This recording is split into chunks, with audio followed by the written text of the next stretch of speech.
பாஸ்கா 2ஆம் வாரம் திங்கள். முதல் வாசகம். அனைவரும் தூய ஆவியால் ஆட்கொள்ளப்பட்டவர்களாய் கடவுளின் வார்த்தைகளை துணிவுடன் எடுத்து கூறினர். திருத்தூதர் பணிகள் நூலிலிருந்து வாசகம். அதிகாரம் 4, இறைவசனங்கள் 23 முதல் 31 வரை.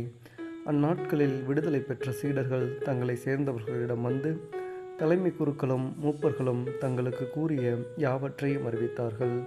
இவற்றை கேட்ட யாவரும் ஒரே மனத்துடன் தங்கள் குரலை கடவுள்பால் எழுப்பி பின்வருமாறு மன்றாடினர். ஆண்டவரே, விண்ணுலகையும் மண்ணுலகையும் கடலையும் அவற்றிலுள்ள அனைத்தையும் படைத்தவர் நீரே. எங்கள் தந்தையும் ஊழியருமாகிய தாவீது வாயிலாக தூய ஆவி மூலம் வேற்றினத்தார் சீறி எழுவதேன்? மக்களினங்கள் வீணாக சூழ்ச்சி செய்வது ஏன்? பூவுலகின் அரசர்களும் தலைவர்களும் ஆண்டவருக்கும் அவர்தம் மெசியாவுக்கும் எதிராக அணிவகுத்து நின்றனர் என்று உரைத்தீர். அதன்படியே இந்நகரில் உம்மால் அருள்பொழிவு பெற்ற தூய ஊழியராகிய இயேசுவுக்கு எதிராக ஏரேதும் பொந்திய பிலாத்தும் பிற இனத்தவரோடும் இஸ்ரேல் மக்களோடும் ஒன்று திரண்டனர். உமது கைவன்மையும் உமது திட்டமும் முன்குறித்த அனைத்தையும் அவர்கள் செய்து முடித்தனர். இப்போது கூட ஆண்டவரே, அவர்கள் அச்சுறுத்துவதை பாரும். அடியார் முழு துணிவுடன் உமது வார்த்தைகளை எடுத்து கூற அருள் தாரும். உமது தூய ஊழியர் இயேசுவின் பெயரால் உமது கையை நீட்டி நோயுற்றோருக்கு நலமளியும்.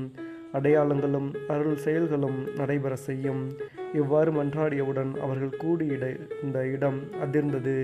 அவர்கள் அனைவரும் தூய ஆவியால் ஆட்கொள்ளப்பட்டவர்களாய் கடவுளின் வார்த்தைகளை துணிவுடன் எடுத்து கூறினர். ஆண்டவரின் அருள்வாக்கு. இறைவா, உமக்கு நன்றி. பதிலுரை பாடல். பல்லவி. ஆண்டவரே, உம்மிடம் அடைக்கலம் புகுவோர் அனைவரும் பேறு பெற்றோர். வேற்றினத்தார் சீறி எழுவதேன்? மக்களினங்கள் வீணாக சூழ்ச்சி செய்வதேன்? ஆண்டவருக்கும் அவர்தம் அருள் பொழிவு பெற்றவருக்கும் எதிராக பூவுலகின் அரசர்கள் அணிவகுத்து நிற்கின்றார்கள். ஆள்வோர் ஒன்று கூடி சதி செய்கிறார்கள். அவர்கள் பூட்டிய தலைகளை தகர்ப்போம், அவர்கள் வைத்த கன்னிகளை நம்மிடமிருந்து அறுத்தெறிவோம் என்கின்றார்கள். பல்லவி. ஆண்டவரே, உம்மிடம் அடைக்கலம் புகுவோர் அனைவரும் பேறு பெற்றோர். விண்ணுலகில் வீற்றிருப்பவர் எள்ளி நகைக்கின்றார். என் தலைவர் அவர்களை பார்த்து ஏளனம் செய்கின்றார். அவர் சினமுற்று அவர்களை மிரட்டுகின்றார். கடுஞ்சினத்தால் அவர்களை கலங்கடிக்கின்றார்.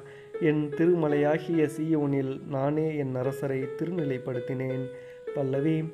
ஆண்டவரே, உம்மிடம் அடைக்கலம் புகுவோர் அனைவரும் பேறு பெற்றோர். ஆண்டவர் ஆணையிட்டு உரைத்ததை நான் அறிவிக்கின்றேன். நீர் என் மைந்தர். இன்று நான் உம்மை பெற்றெடுத்தேன். நீர் விரும்புவதை என்னிடம் கேளும். பிற நாடுகளை உமக்கு உரிமை சொத்தாக்குவேன். பூவுலகை அதன் கடையெல்லை வரை உமக்கு உடைமையாக்குவேன். இருப்புக்கோளால் நீர் அவர்களை தாக்குவீர். குயவன் களத்தைப் போல அவர்கள் நொறுக்குவீர். பல்லவி.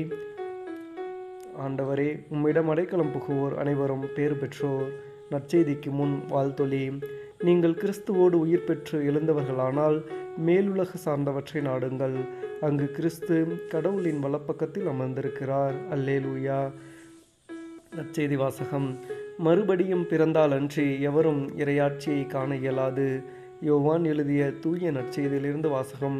அதிகாரம் 3, இறை வார்த்தைகள் 1 முதல் 8 வரை. அக்காலத்தில் பரிசேயர் ஒருவர் இருந்தார். அவர் பெயர் நிக்கதேம். அவர் யூத தலைவர்களுள் ஒருவர்.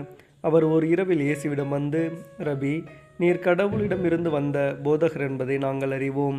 கடவுள் தம்மோடு இருந்தாலன்றி நீர் செய்யும் இவ்வரும் அடையாளங்கள் யாவும் செய்ய இயலாது என்றார்.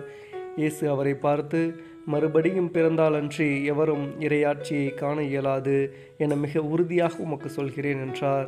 நிக்கதேம் அவரை நோக்கி, வயதான பின் ஒருவர் எப்படி பிறக்க முடியும்? அவர் மீண்டும் தாயின் வயிற்றில் புகுந்து பிறக்க முடியுமா என்று கேட்டார். இயேசு அவரை பார்த்து, ஒருவர் தண்ணீராலும் தூய ஆவியாலும் பிறந்தாலன்றி இறையாட்சிக்கு உட்பட இயலாது என மிக உறுதியாக உமக்கு சொல்கிறேன்.